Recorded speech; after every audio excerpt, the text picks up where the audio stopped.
Сайн бацгаана уу? Infinity English-ийн багш гэрлээ байна. Тэгэхээр энэ удаагийн бичлэгээрээ та бүхэнд IELTS гэж юу вэ гэдгийг танилцуулахаар шийдлээ. Ерөнхийдөө ихэнх хүмүүс IELTS гэж сонсч байсан боловч ямар хэсгээс бүрддэг, хаана өгдөг, төлбөрийн хувьд ямар байдаг, хэрэг бэлддэг гэдэг талаас мэддэггүй юм байна. Тэгэхээр энэ удаад энэ талаар зөвлөгөө болох маягаар бичлэг хийхээр шийдлээ. За IELTS гэдэг маань International English Language Testing System гэдэг үгний товчлол бөгөөд дэлхийн бүх улс оронд гадаад хэл дээр, англи хэл дээр хичээл үзгээд гадагшаа явах гэж байгаа эсвэл тухайн улс оронд амьдрахаар явах гэж байгаа хүмүүс өгдөг шалгалт болсон юм аа. IELTS маань өөрөө тухайн одоо өгөх гэж байгаа зорилтоос хамаарат general болон academic гэж хоёр ангилагддаг. General IELTS-ийн хувьд бол гадаадд очиж амьдрах гэж байгаа, ажиллах гэж байгаа, тэгээ migration хийх гэж байгаа хүмүүст зориулагдсан шалгалт. Харин academic IELTS нь болохоор гадаад хэлтэй сургууль суралцж байгаа тэтгэлэг авъя гэж зорж байгаа хүмүүст зориулсан шалгалт юм. Ерөнхийдөө IELTS маань өөрөө 4 хэсгээс тогтдог. За listening, reading, writing, speaking гэдэг 4 хэсэг байдаг бахна. Тэгэхээр IELTS маань Монголд бол ESP-тэй гэсэн ганцхан газар авагддаг. Энэ газар маань ерөнхийдөө шалгалтыг сард 2 удаа авдаг гэсэн бол одоо сүүлийн үед эрэлттэй болоод 4-5 удаа авдаг болсон байлээ. Шалгалт нь яаж бүртгүүлэх, тухайн газрын талаарх мэдээллийг ESP-ийн хэмжээс ороод авч болно. Тэгээд онлайнаар бүртгүүлдэг. Төлбөрийн хувьд 575 сая байдаг.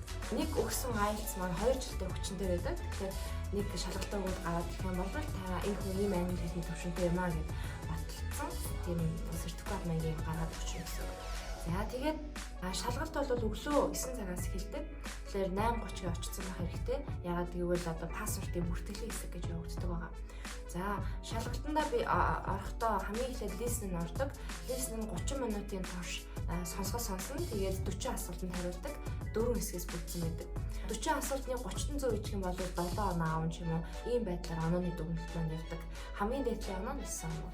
Үүний дараа reading хэсэг явдаг байгаа. За reading хэсэг маань 60 минутын турш явагддаг. Answer sheet-эн дээр бөглөх нэмэлт хугацаа олгогддог байгаа. Тэгээд ерөнхийдөө 3 passage-наас бүрддэг. Нийтдээ 40 асуулттай. Нэг passage нь 13-аас 14 асуултанд хариулах байдлаар явна гэсэн.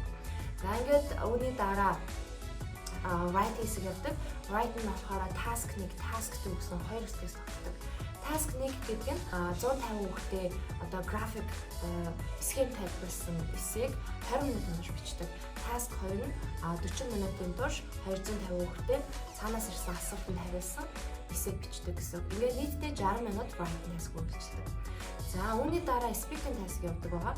Speaking task тухайн өдрөө авч болох таны нэрний эхний үсгээс хамаарат дараагийн өдрөө бас авч болдог байгаа.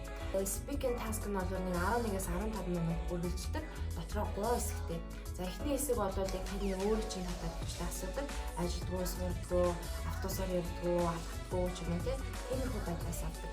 Харин part 2 буюу 2 дугаар хэсэг нь танд нэг юм асуулт өгнө. Тэр асуултын тодорхой нэг зүйлийг тайлбарлах гэсэн асуулт байна. Жишээлх юм бол нэг алдартай хүнийг одоо шүтдэг алдартай хүнийг тайлбарлах, энэ хүн чинь энэ хүнийг жаа хаана харсан, хизээ харсан, яагаад энэ дуртай юм ч юм уу энэ талаас одоо асуудаг. Тэгээд 1 минут бэлдээд 2 минут тасалбар байх хэрэгтэй. Үүний дараа part 3 буюу discussion төрлийн хэсэг ирдэг. Discussion төрлийн хэсэг нь болохоор тухайн өдөр танд ямар part 2-ын сэдв ирсэн бэ гэдгээс шалтгаалаад нэг алдартай хүнээ тайлбарлаж байсан бол алдартай хүмүүс гэдэг хүүхдэд үлгэр дуурайл хэр өгдөг вэ? Ер нь ямар байвал зөв бэ ч юм уу те тухайн одоо хүнтэй харилцаараа өрнүүлж одоо энэ дискас хийх маягийн асуулт ирдэг гэсэн. Тэгээ ингээд дөрвөн хэсэг маань дөрвөлөө тусдаа 9 оноотой. 9 оноогийн дунджаар таны ерөнхий оноо гардаг. Зарим сургуулиуд бол бүх скилүүд нь 5-аас дээш 6-аас дээш гээд явдаг. Зарим нь зөвхөн дунджаар явдаг. Тэгэхээр тухайн сургуулиас шаардлагаас бас хамаарат юмна гэсэн. За ер нь бол анхан шатнаас бэлдэж байгаа бол IELTS 6-аас 8 сар бэлдүүлэх зүгээр. Бүр анхан дундаас бэлдэж байгаа эсвэл бүр дунд шатнаас бэлдэж байгаа бол 4 сар, 3 сар гэдэг янз бүрийн юм болно. Тэгэхээр анхнаасаа суурай дөрмөө сайн үзээд тэгээд дөрмөө сайн ойлгочоод өгүүлбэр зөвлөдөг юм үзчихээд эсээ бичдэг бол их зүгээр юм болов гэж бодож байна. Тэгэхээр манай сургалтын төвөө гэх юм бол анхан дундаас IELTS 4 сарын сургалтыг санал болгодог. Хэрвээ та ерөөдөө ментортай болоод чиглүүлэг аваад энэ номноо ямар номноос яаж бэлдэх гээд зөвлөгөө аваад заалгаад явъя гэх юм бол манай сургалтын төвийг бас зорж болно. Сургалтын төвийн дэлгэрэнгүй мэдээллийг Infinity English Facebook хуудаснаас аваарай.